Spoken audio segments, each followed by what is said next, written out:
Assalamualaikum, apa kabar teman-teman? Semoga kalian dalam keadaan sehat walafiat. Amin ya rabbal alamin. Perkenalkan, nama saya Lala Nurlela, anggota dari kelompok 2 ingin mempresentasikan tentang akuntansi bagian administrasi pajak. Baik, saya mulai. Pengertian dan hakikat administrasi di Indonesia. Pada mulanya berasal dari Eropa Barat dan Eropa kontinental melalui penjajahan Belanda. Belanda merupakan salah satu negara Eropa kontinental. Eropa Barat seperti hal yang sama juga di Jerman, Prancis, Italia memperolehnya dari bangsa Romawi. Di zaman Romawi terdapat banyak istilah yang berhubungan dengan administrasi. Secara etimologis, administrasi dapat diartikan sebagai kegiatan memberi bantuan dalam mengelola informasi, mengelola manusia, mengelola harta benda, ke arah suatu tujuan yang terhimpun dalam organisasi.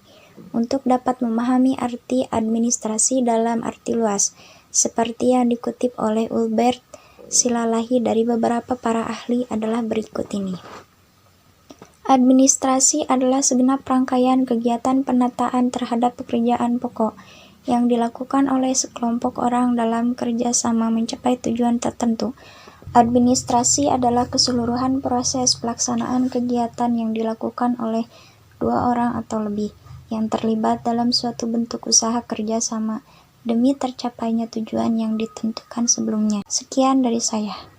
Perkenalkan, nama saya Ani Rohimah, bagian dari anggota kelompok 2, ingin melanjutkan tentang fungsi pajak. Pada intinya terdiri dari fungsi anggaran, fungsi mengatur, dan fungsi sarana partisipasi masyarakat terhadap pembangunan negara. Fungsi anggaran merupakan fungsi utama dari pungutan pajak, yaitu sebagai alat untuk mengisi kas atau anggaran negara.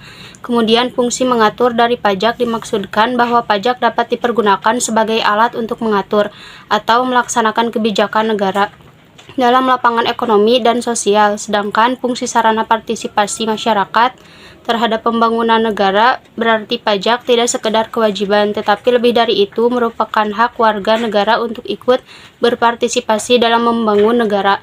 Keadilan sebagai asas pemungutan pajak menurut falsafah hukum meliputi 2 segi, yaitu keadilan sejajar dan keadilan tegak lurus. Beberapa teori yang digunakan untuk memberikan dasar menyatakan keadilan dalam pajak tersebut antara lain teori asuransi, teori kepentingan, teori gaya pikul, teori kewajiban pajak mutlak atau teori bakti, dan teori asas daya beli.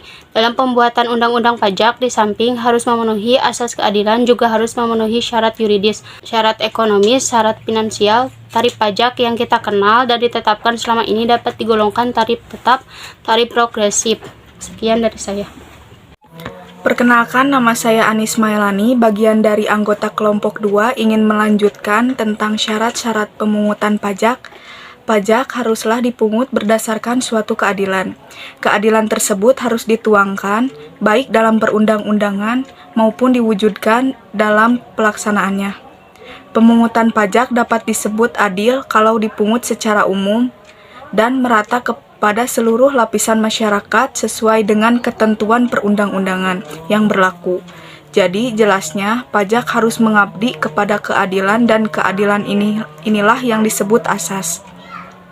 Pemungutan pajak menurut falsafah hukum keadilan sejajar maksudnya adalah kesamaan dalam besaran kewajiban membayar pajak terhadap orang yang mempunyai kemampuan ekonomis yang sama. Misalnya, Tuan A dan Tuan B yang masing-masing mempunyai penghasilan sama 10 juta harus membayar jumlah pajak yang besarnya sama. Keadilan tegak lurus maksudnya ialah ketidaksamaan dalam membayar besaran pajak walaupun mempunyai kemampuan ekonomis sama, tetapi kondisinya berbeda. Misalnya, Tuan A berpenghasilan lebih besar dari Tuan B, maka Tuan A harus membayar pajak yang lebih besar dari Tuan B. Atau walaupun Tuan A dan Tuan B berpenghasilan sama besar 10 juta, tapi Tuan A tanpa keluarga sedangkan Tuan B berkeluarga, maka perbedaan keadaan pribadi tersebut haruslah menyebabkan perbedaan jumlah pajak yang dibayar. Sekian dari saya. Perkenalkan, nama saya Selvia Septiani, bagian dari anggota kelompok 2, ingin melanjutkan tentang tarif pajak. Sebagaimana dimaklumi, Pajak mempunyai peranan sangat penting dalam penerimaan negara yang akan digunakan untuk pembangunan dan biaya penyelenggaraan pemerintahan. Dalam era otonomi daerah saat ini, peranan pajak pusat menjadi sangat penting karena mendukung penerimaan negara dan pada gilirannya nanti akan diberikan kepada daerah sekurang-kurangnya 26% dari pendapatan dalam negeri neto yang akan ditetapkan dalam APBN yang kita kenal dengan dana alokasi khusus. Yang dimaksud dengan pendapatan dalam negeri itu adalah penerimaan negara yang berasal dari pajak yang bukan pajak setelah dikurangi dengan penerimaan negara yang dibagi hasilkan kepada daerah. Di samping itu, pajak-pajak daerah juga mempunyai peranan penting untuk sumber dana bagi pembangunan daerah karena pajak daerah merupakan salah satu sumber dari pendapatan asli daerah. Pada dasarnya, membayar pajak kepada negara atau daerah merupakan bentuk perwujudan peran serta warga masyarakat dalam pembiayaan negara atau daerah secara gotong royong. Pungutan pajak harus mencerminkan rasa keadilan. Dalam perkembangannya, pajak tidak sekedar merupakan kewajiban warga negara kepada pemerintah dalam membangun, tetapi lebih dari itu merupakan wujud partisipasi anggota masyarakat yang bertanggung jawab atas kelangsungan pembangunan negara.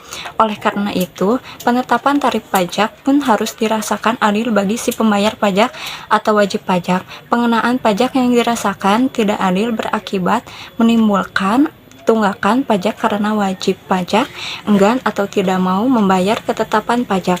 Di sisi lain, besarnya tarif pajak menjadi alasan kompetitif bagi investor untuk memilih negara atau daerah dalam melakukan investasi. Sekian dari saya.